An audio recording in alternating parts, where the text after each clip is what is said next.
Welcome to Divine Downloads. I'm your host, Cassandra One, and this is the show where we help you divinely design your life. This week's episode is all about my second trimester. So many of you gave me positive feedback after my first couple episodes around my pregnancy, saying that they were super helpful and enlightening. So here we are. We're going to do one for every trimester. And if you have specific topics that I don't cover in this episode, feel free to reach out, DM me, email my assistant, let us know, and we'll try to accommodate. So before we dive into the spiritual lessons, the body love lessons, all of the highs and lows, including genetic testing and telling people, planning, starting to plan for maternity leave, starting to plan for birth. There's so much in the second trimester. I wanted to remind you that I do have that free realignment bundle for you. This is for you if you're just ready to take things to the next level, if you're feeling stuck or stagnant or just uninspired in your life. Doing this free conscious lifestyle design assessment is actually going to take you through all 8 different areas of your life and get you really clear. It comes with a guided meditation so that you can get really clear and tapped into what does alignment look like for you in every area of your life. And then once you start taking the actions as part of this conscious lifestyle design project, you're really going to see how energy shifts, how manifestations flow. I mean, this exercise alone is so powerful and so magical that I'm just really excited to share with you, totally free, as a thank you for being here in the community and listening to the podcast. So just click the link below. It's free. Let me know how it goes for you. Okay, so the second trimester is action-packed. So we got a lot to cover, but I got my tea, I got my notes, we got a lot going on here. And at the end of the episode, I'll also share with you our gender reveal. So first of all, the second trimester, for me, at the start of the second trimester was when we first found out our genetic testing results. And I had touched on this, I think, in the previous episode, that I did not predict that I would be as nervous as I was prior to actually being pregnant.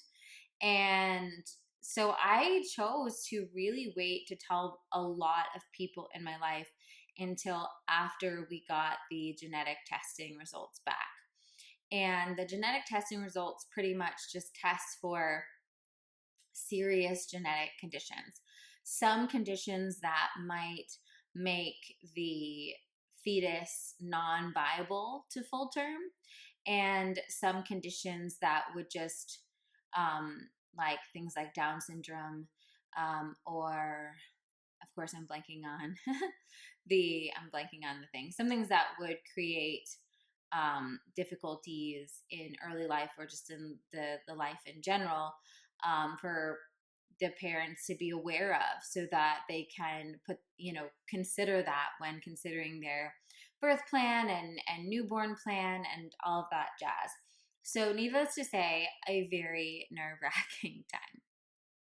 And of course they take like a bajillion vials of blood from you.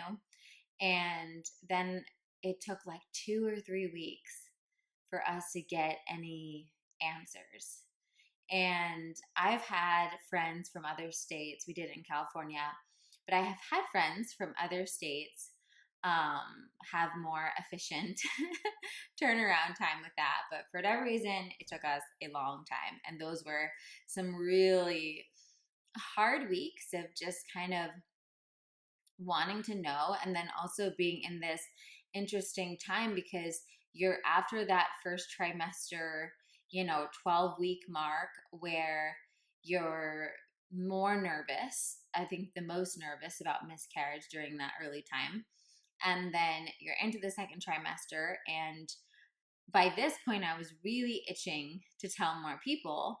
But now it felt silly if I had already waited this long to not just wait and see what the genetic testing was, because again, it's, you always have to factor in, you know, whatever, the more people I include on this journey, the more people I'm also going to have to navigate should anything go wrong, or complications arise. And so I think really for me, just being in that position of not wanting too many cooks in the kitchen.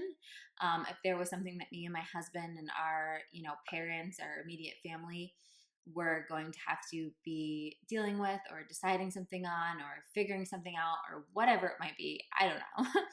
I was just like, the least cooks in the kitchen would be great. So luckily, we got all of our results back. Those results also included the gender. But surprisingly enough, I was really at peace when it came to gender. Like I said, at the end of the episode, I'll let you know what it was. But this is my first child. My husband has a stepdaughter. So for me, I was very neutral about what gender. I'll save it. I want to save my gender stories because I do have some, stories about things relating to gender, but I want to save it to the end of the episode when we get into that. So that was the first thing, the genetic testing. Oh my God, having that come back, and just everything being good was just 1,000 pounds of anxiety and weight off my chest. The other interesting thing for me specifically, which is not always the case, but for me in the second trimester, I was still experiencing some of my first trimester symptoms. So for my fourth and fifth month, I would say, I was still feeling nauseous. I was still very tired.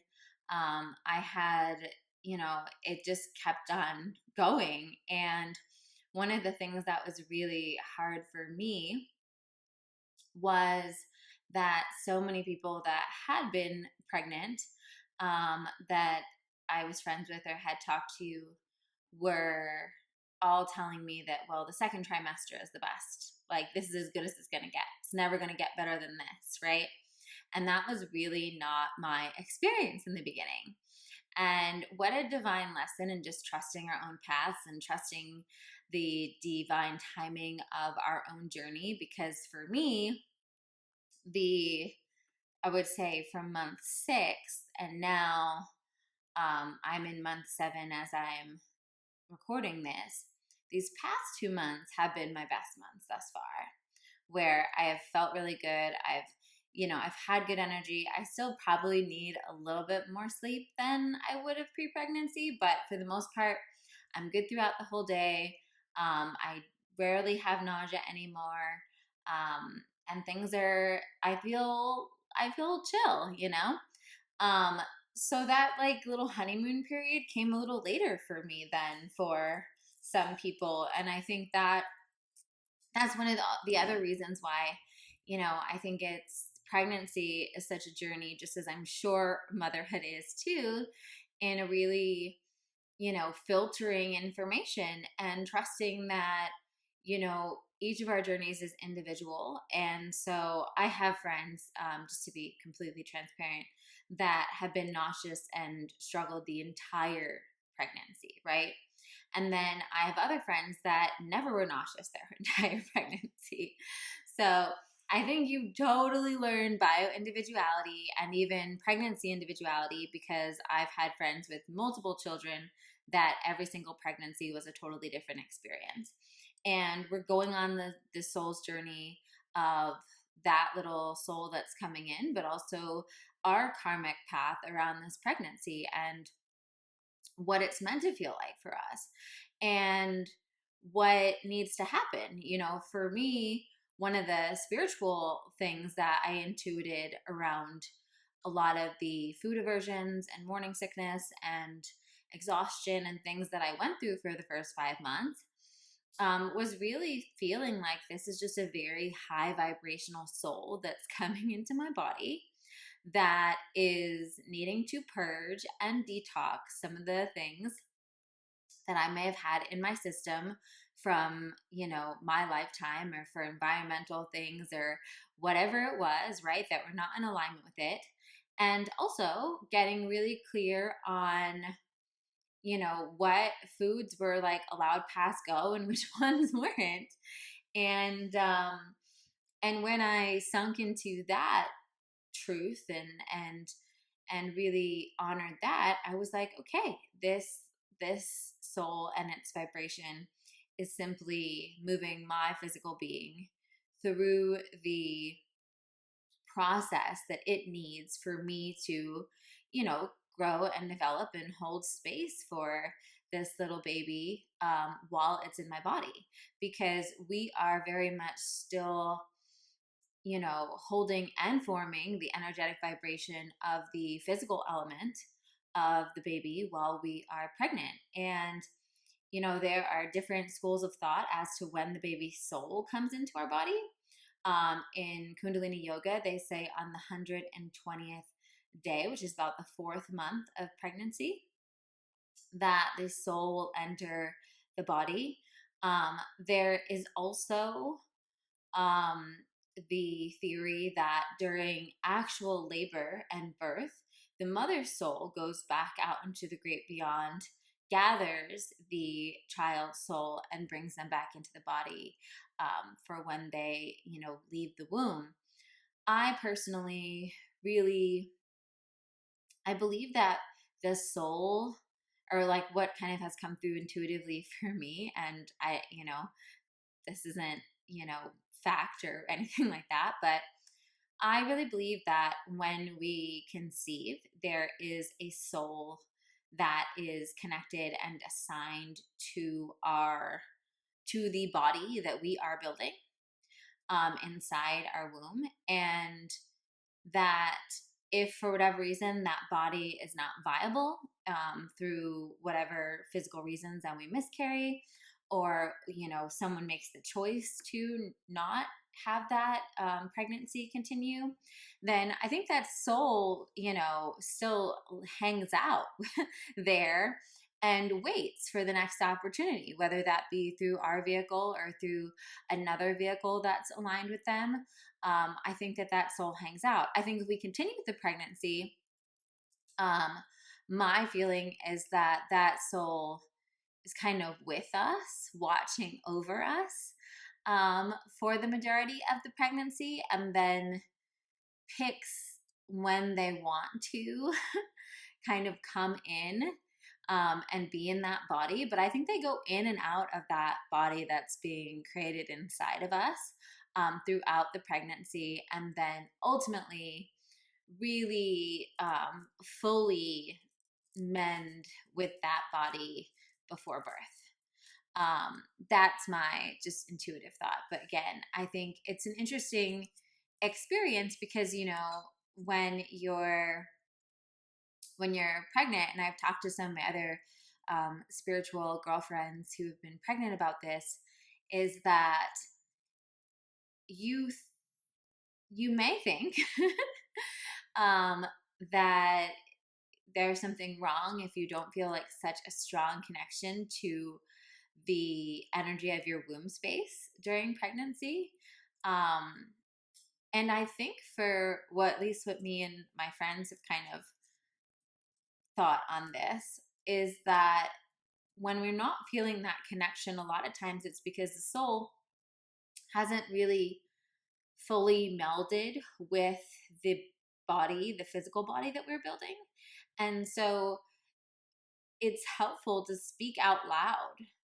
Like, I find I speak more, if I'm going to speak to my baby, I'm speaking out loud the way I would speak to my angels and my guides, more so than, and even with like playing music or playing meditations or things, I genuinely, and like I said, I'm not any like baby expert here. This is just my intuitive thought while I was pregnant, is that I feel like the soul of my child is hearing me speak. It's hearing me do this podcast. It's hearing my meditations. It's hearing whatever, I'm ingesting, whether it's music, whether it's hearing my husband talk, whether it's talking to a client. It's in my field. and it's absorbing. So I haven't personally felt the call that like I need to speak directly to my womb, or I need to put like headphones on my belly. I really feel that the soul is absorbing what is around me and what I'm saying and what I'm listening to and all of that.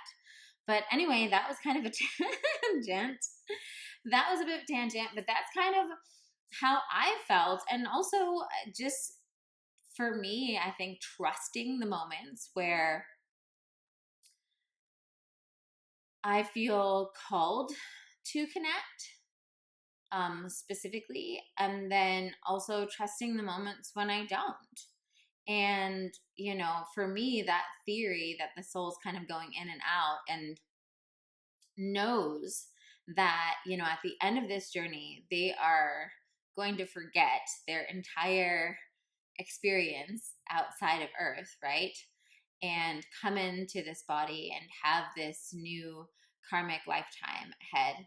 That these like 9-10 months they have are kind of like their final time to like just go and explore in the infinite, right? And be in the spirit realm.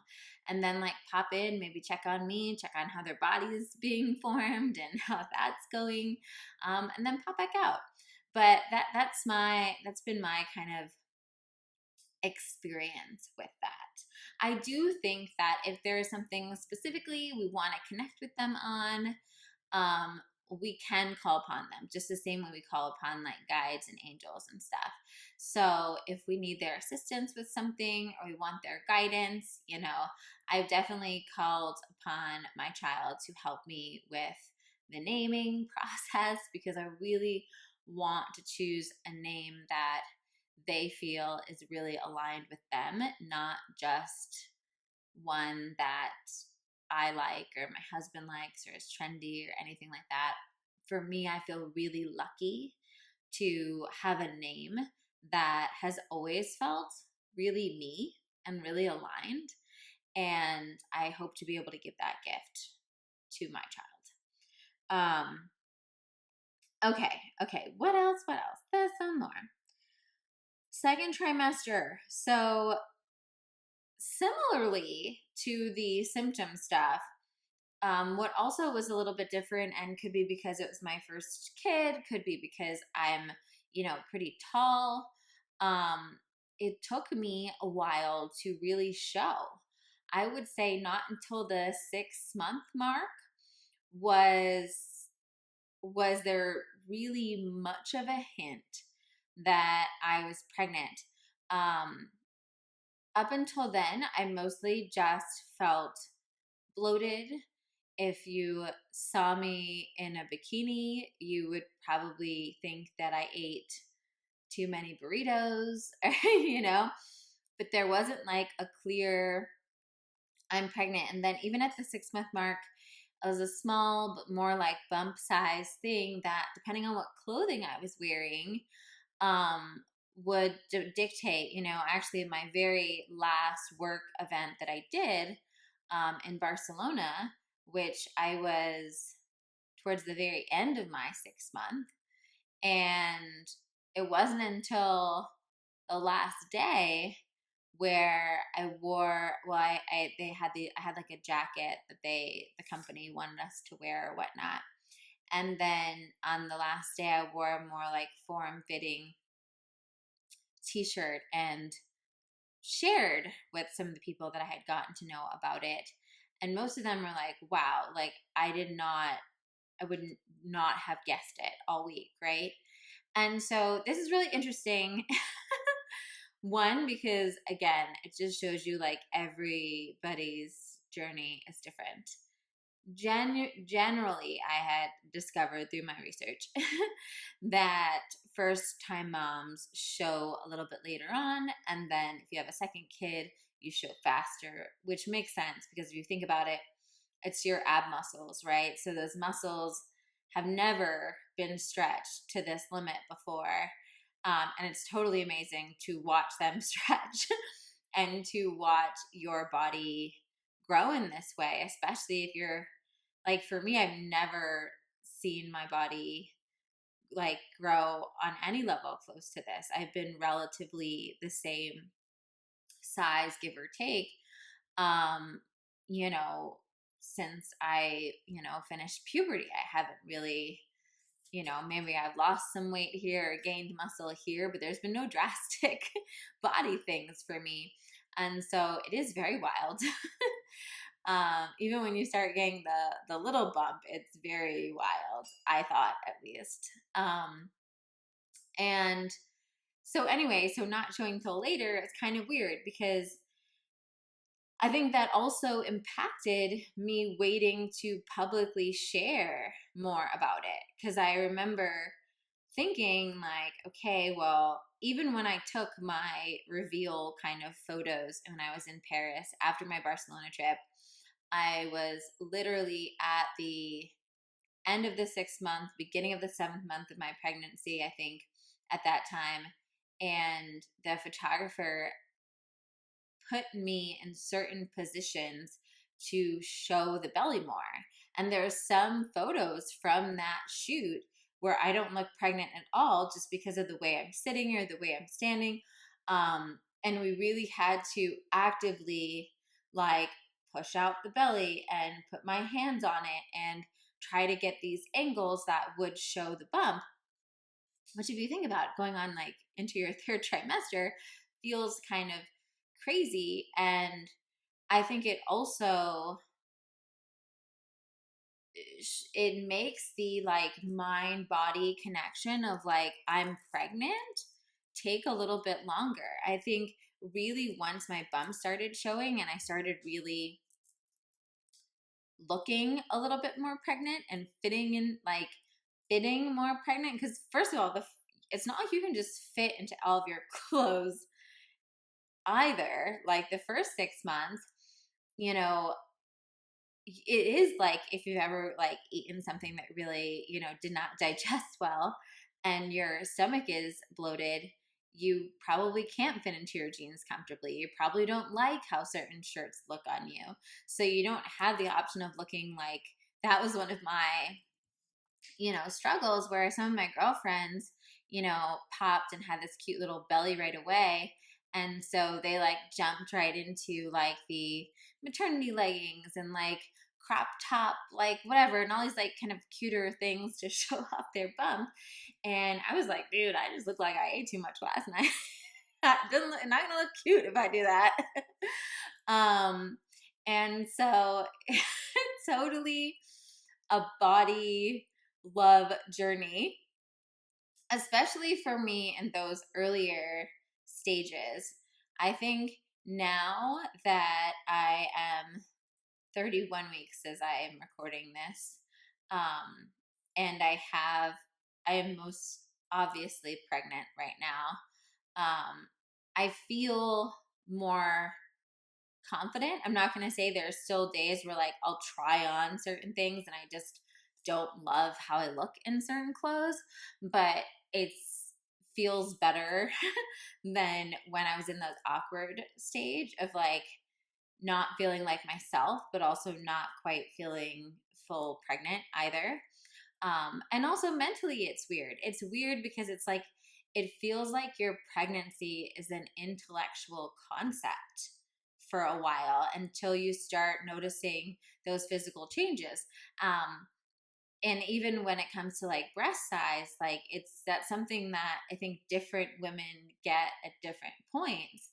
And some women, that's like the first thing that happens, right? Like they get pregnant and they almost know that they're pregnant by their breasts growing or becoming really sensitive and all of this stuff. And I don't know why that happens for some people and not for others. I can tell you it definitely did not happen for me. I did not have breast sensitivity or massive breast growth. I think they've grown a little bit, but I think the growth spurt is probably going to be at the end of the journey for me, which is fine because I already have, quite decent sized breasts. So I was actually pretty scared of them growing too big because they're already kind of at my comfortable limit right now. But there's always just changes that sometimes happen. So I think when you don't have a ton of those changes, it can feel like your pregnancy is a little bit more mental, where you're like, okay, so allegedly I'm pregnant. I looked forward to doing like the ultrasounds or when they do the Doppler to hear the baby's heartbeat, especially during those times, because it was just like affirmation. Like, okay, everything's going to plan, even though I cannot see it going to plan really from my outward perspective. And hello, what a potent manifestation metaphor there, right?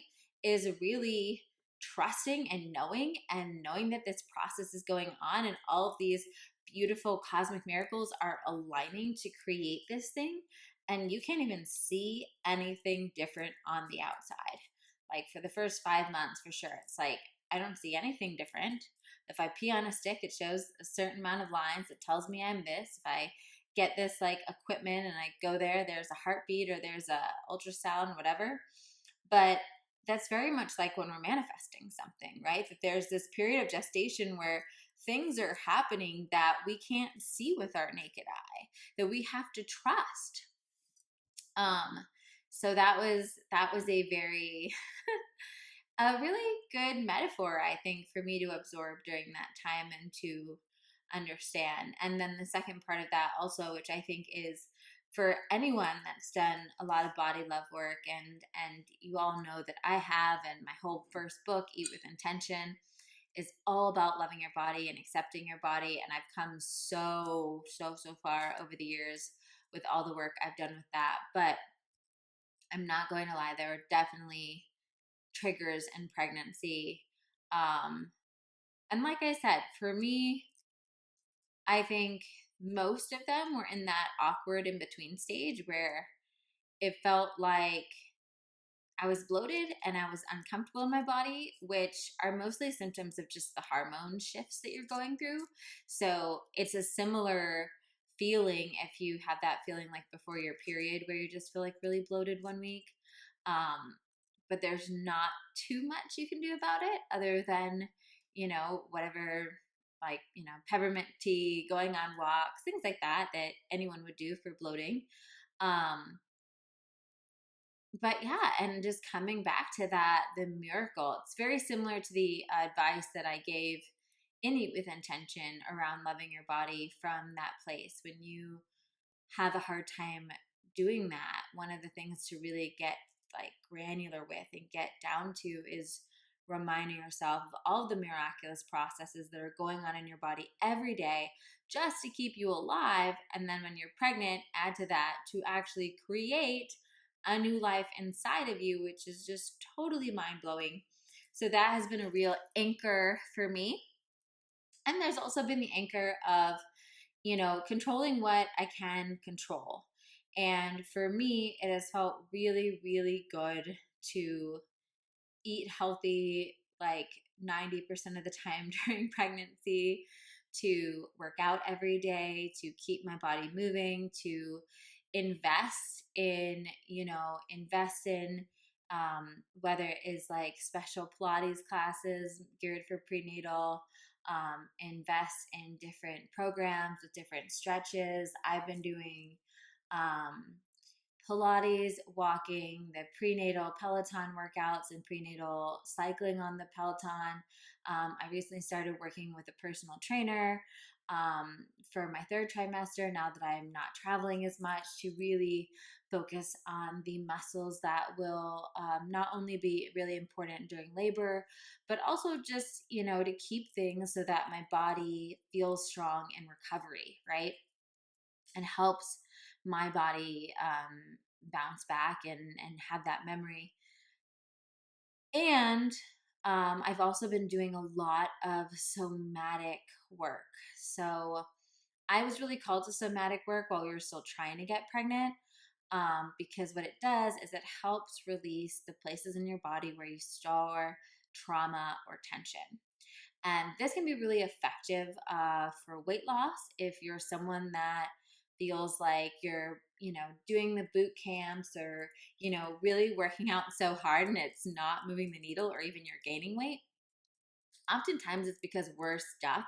Our body is stuck in a trauma response, or it's stuck in fight or flight, our nervous system. So so when you're already in fight or flight from working all day and sitting at your computer and doing your emails and all that stuff, and then you go to your workout and you do something really intense, it's also keeping you in fight or flight because your whole physical body feels like you're running from a lion because you're using so much, right? Like in a CrossFit or a boot camp kind of thing. Your body never gets a chance to relax. And in that state, your body is not going to lose fat because your body literally thinks that you're fighting for survival. So it's holding on to fat even stronger. And so originally, so that's one option. But the other part of it for me was, I know that going into labor in and of itself can be a very traumatic experience for your body. And so if you're holding any previous trauma or tension, I would imagine, in my like non-doctor opinion, that that's going to make the labor process more challenging. So I thought it was good. I also thought it'd be helpful just, in helping getting pregnant and whatever. And I love it. And I've also hired a pelvic floor therapist. So I think second trimester was definitely like the trimester I was like, let's get this going. And I'm approaching this pregnancy the way I approach everything in my life, right? Which is full speed ahead, really honoring where I need to invest in coaches and courses and learning so I can show up my best, so I can do this to the highest level that's possible. And as well as holding that space for trust and surrender and faith and the spiritual journey that everything we do in life is as well. There are so many courses that you can take.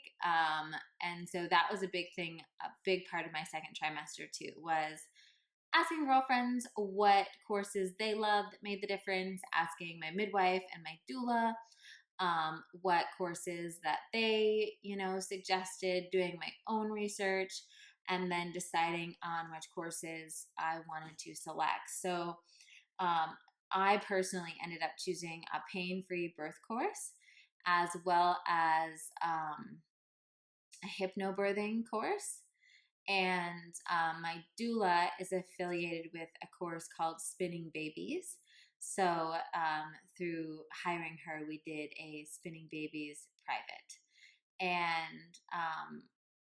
And so far I've loved all of it. I will say I was also buying all these audiobooks on every audiobook on like spiritual birth, all different kinds of birthing audiobooks. And recently I had to also give myself some grace to take a step away because it was just becoming too much. It was just like information overload. But on the other side of it, it really blows my mind when I talk to people that didn't do any research, didn't read any book, never took any course, really went into labor blind. And I think maybe it's just because of the kind of person I am, but to me, I feel like, doesn't matter what course it is or what book it is or anything like that.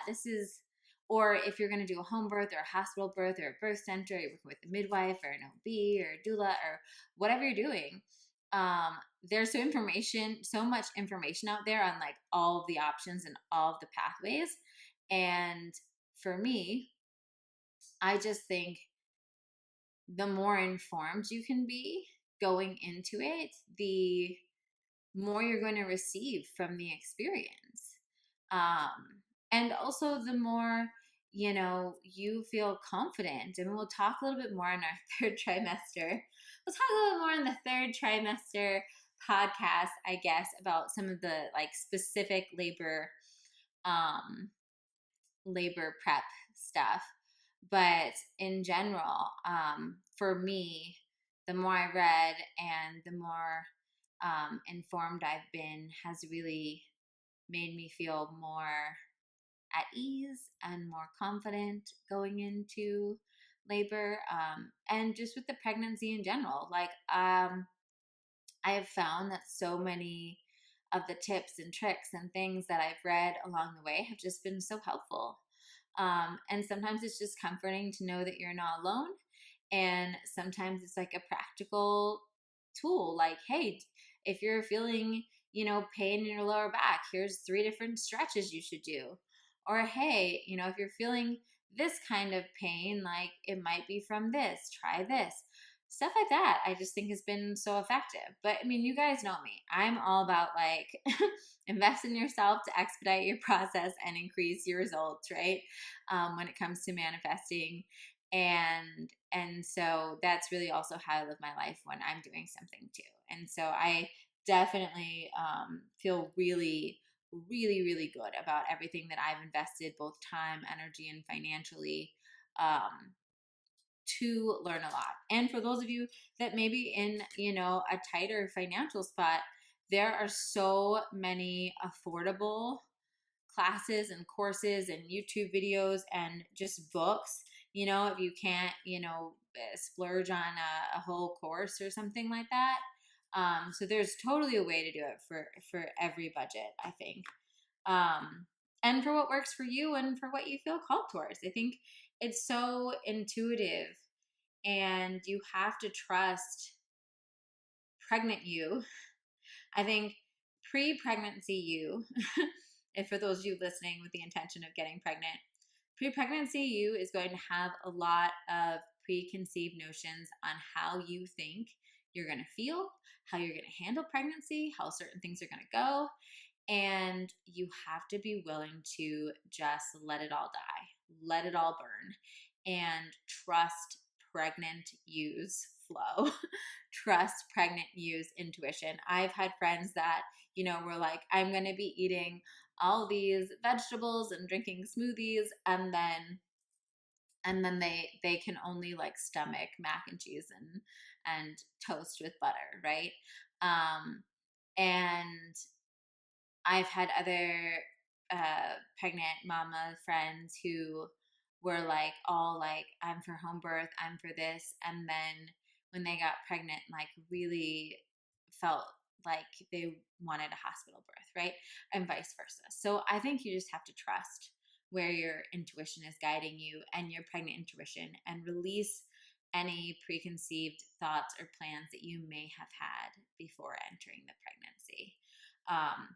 For me, one of the last things I'll say before we talk about the gender reveal, is one of the biggest intuitive things I ended up having to do towards the very end of my second trimester was switch providers.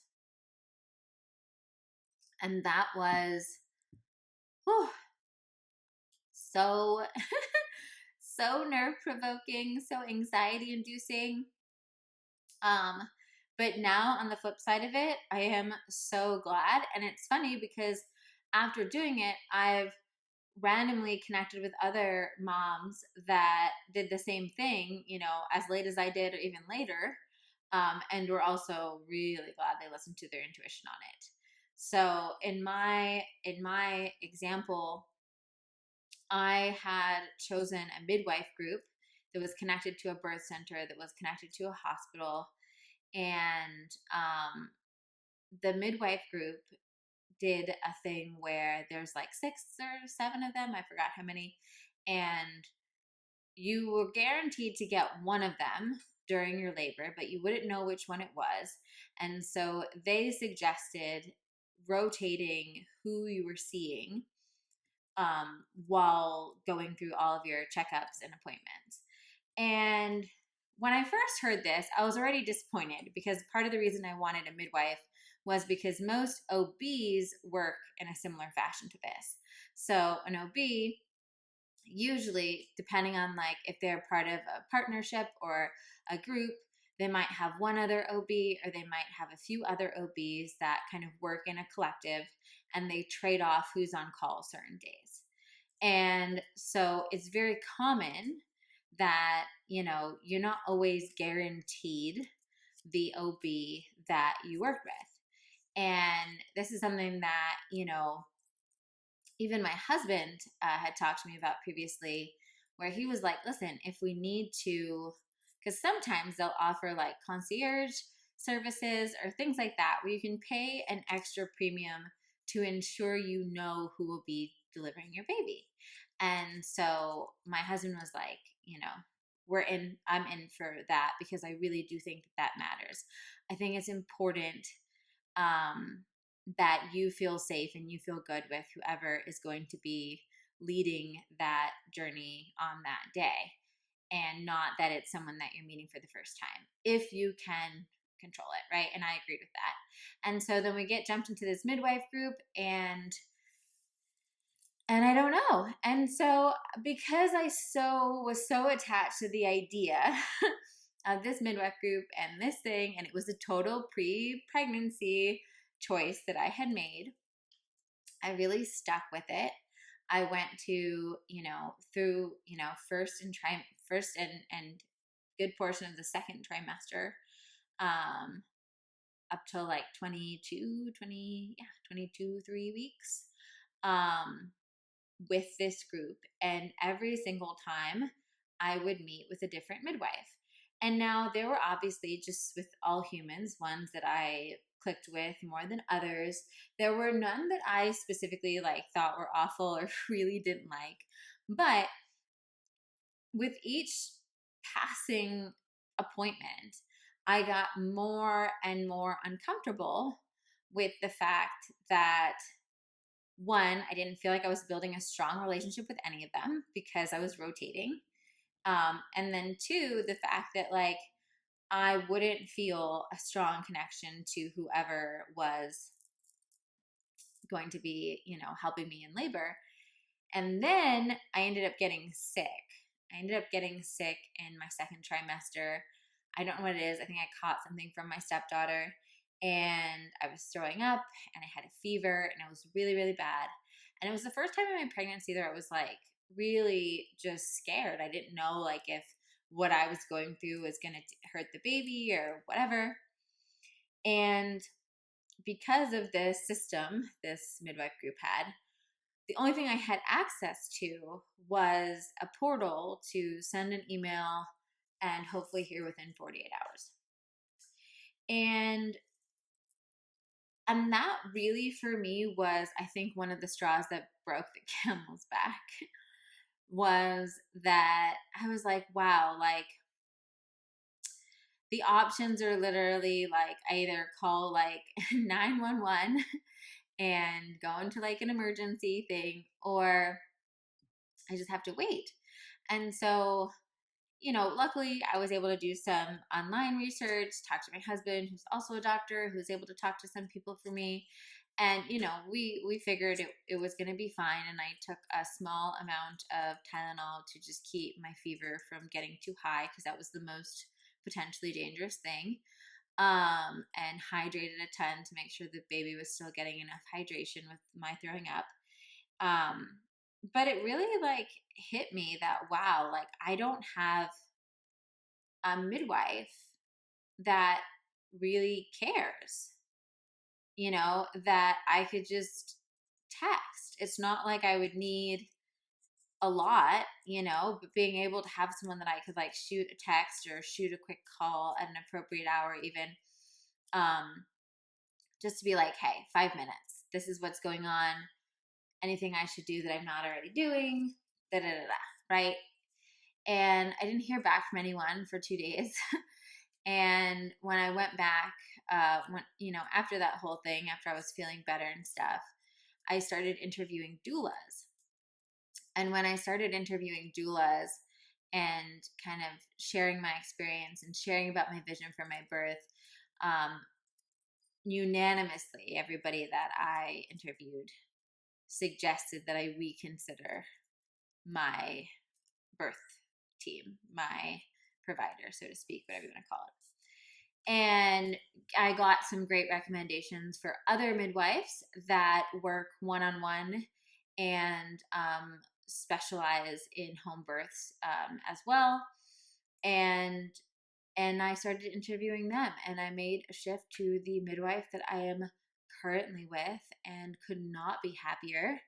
Could not feel, and already with her, I had one moment where I was having weird ligament pain that I didn't know what it was for the first time, and was able to call her, and in 5 minutes she was able to not only soothe my worries but give me a couple different tactics to try to get me more comfortable, and was just like, yeah, keep me posted, call me back if it gets worse or anything else that you're concerned about. And I feel so much more confident going into my birth with my new midwife than I did before. And I think that with all the research I've done and all of the reading and the courses and stuff, I think one of the biggest things that I would tell any mom thinking about pregnancy and thinking about her labor journey is that it is so much about what's going to put your nervous system at ease. And labor is going to be an intense process, and just like pregnancy can be an intense process, but it's the same way. Like if you're choosing like a spiritual mentor or a therapist or a coach, right? If you pick someone that you inherently feel a connection with, feel at ease in their presence, like your nervous system can relax in their presence, and have that, you're going to be able to traverse much more, intense waters together, right? When I know, especially like for me, when I'm with a client that I've been with for a bit and I know that we have, deep trust and deep connection on that level, we can really go to some, dark places together to help heal and move through and hold them through that process because of the relationship, because of the way their nervous system is able to feel safe and relax in my presence. We can do deeper work together and we can have even better outcomes. And I really, for me, pregnancy and going into birth, I really feel the same thing, is that my birth team, my doula and my midwife, and then obviously my husband,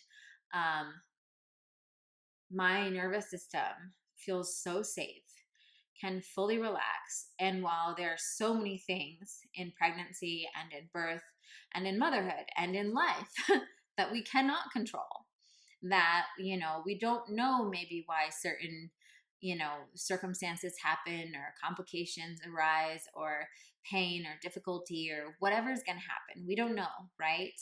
But when we surround ourselves with the proper support team, when we allow ourselves to be in the environments and the relationships that put our nervous system at ease, we are that much more well resourced to navigate those deeper waters. And so that is really, what I finally crystallized. I think you could totally crystallize in your first trimester, but it took me to my second trimester to crystallize that I would, say to anybody that was asking me for advice in that regard. Okay, this is going so much longer. I didn't think it'd be this long. But last and not least, the gender. The gender. So like I said, I was pretty neutral on the gender as far as this is my first child, so either one would be a gift and a blessing. I had years ago, even before I met my husband, had a vision of a little boy. And so every time I've connected with spirit in regards to children, I've always seen a little boy. And then more recently, since I've been with my husband, I've seen a little girl that's younger than that little boy. That's what I've always seen. I did during my pregnancy go to a spirit baby psychic and had a couple other readings that were, just general tarot readings or psychic readings or whatnot for other things in my life where people guessed the gender. And the interesting thing is that everyone, so most of the psychic and tarot readers said it was a girl. My spirit baby reader originally said, echoed my own vision, even though I didn't tell her before she said it's going to be a boy and then there's going to be a little girl. And if you decide you want to have 2 kids. And then when we were trying and things weren't going, I called her again and said, hey, I just want to check in to make sure. I don't think there are any physical blockages, but if there's any energetic blockages, because I had read Spirit Babies about how certain babies might feel like, oh, mom doesn't really want me, or mom's scared of this, or whatever. So I was like, if there's anything I need to know or clear, let me know. And she said, oh, well, they shifted positions. So now the girl wants to come first and the boy's going to come second. So and then of course, if you've ever been pregnant, or maybe even if you're not pregnant, you've had other friends, there are so many like old wives' tales and things that they're like, oh, well, if you're craving sweets, it's a girl. If you're craving salty, it's a boy. If you're really sick, it's a girl. If you don't have morning sickness, it's a boy. If you if your belly is just mainly in your belly, it's a boy. If you feel like you're just overall expanding or it's wider or something like that, it's a girl. I'm trying to think if there's any other ones. It's like if your skin is good, it's a boy. If your skin is bad, it's a girl. There are so many different ones. So it was funny because based on, and then the heart rate of the baby. If the heart rate is high, I think it's a girl. And if the heart rate is low, it's a boy. So I had morning sickness. Baby had a high heart rate. But I didn't have bad skin. I wasn't really showing enough to decide either way.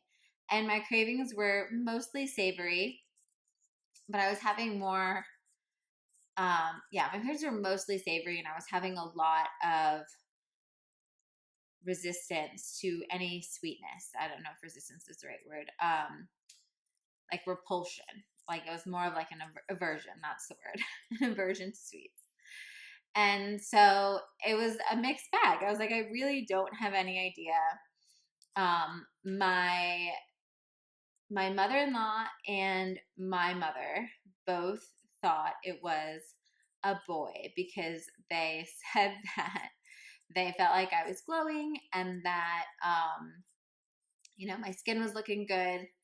And physically, they said that usually when their experience, they thought when it's a girl, you can kind of see it on the face right away, which I don't even know. But anyway, they were aligned on that. So they were both boy.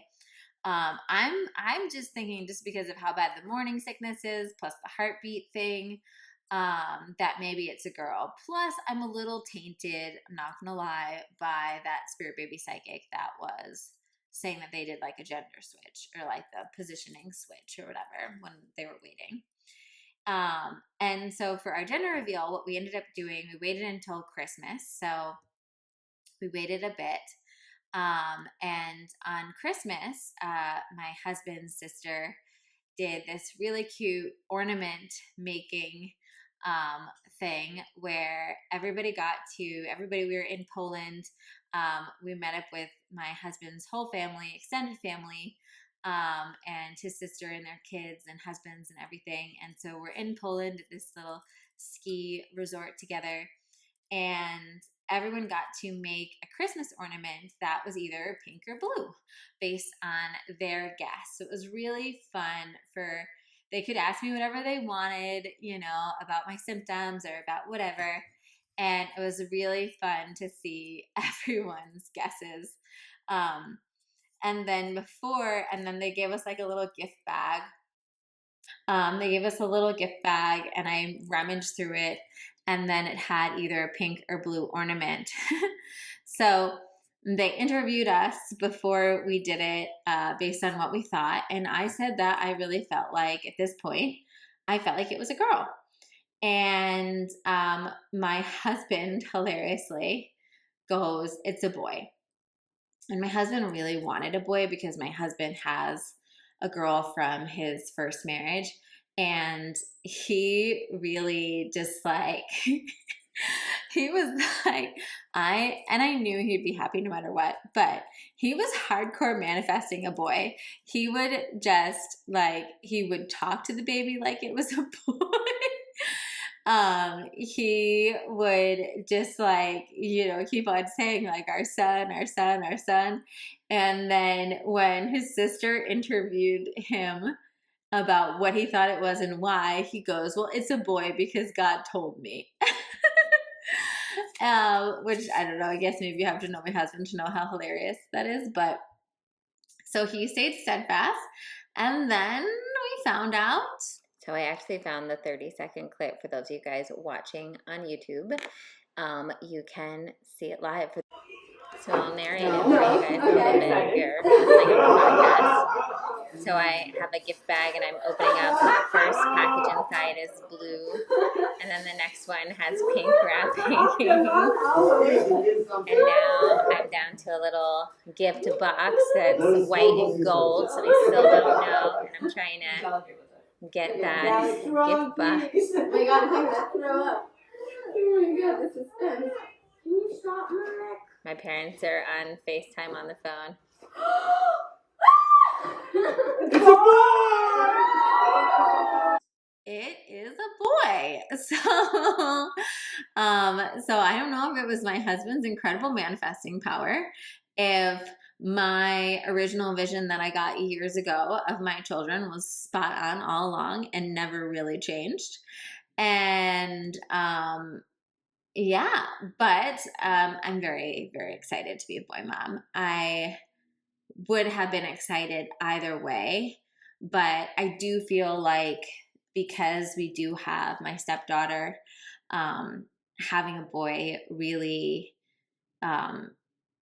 is just a beautiful balance for our family. And I'm personally really excited to be a boy mom, and feel like I'll be a great boy mom. And yeah, so that's it. It's a boy. And I don't know. And I think it also just goes to show that so many, of those old wives' tales are not true. Or maybe a few of them are true and then a few of them are not. Because I've also like had many periods since then where I've had more sweet cravings, right? So, for anyone in the early stages, you don't know the gender yet. My best advice would be, if for whatever reason it's like not your first baby, or you have a strong preference, I don't know. I think I lucked out because I had a guess, I was guessing based on symptoms and things like that, but I was really happy for either. So I think the more you can get yourself to that point, the better.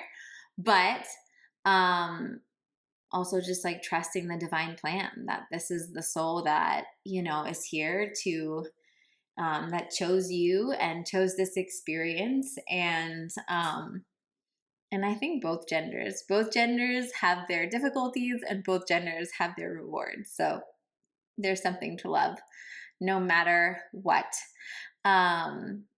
Yeah, so I guess that's it. Oh my God, it went an hour. Thank you. If you're still with me, thank you. You're a rock star. Let me know in the comments below if you have any thoughts or questions or comments on this video or this podcast. I'm happy to respond. And of course, as always, send this to a friend if you think a friend would enjoy it. And don't worry, we'll be back to our regularly scheduled programming next week as well. So I'm just kind of popping in these pregnancy episodes here and again. Be sure to subscribe if you're not already. And be sure to check out all the links below for all of the free goodies that I have for you to help you on your manifesting way.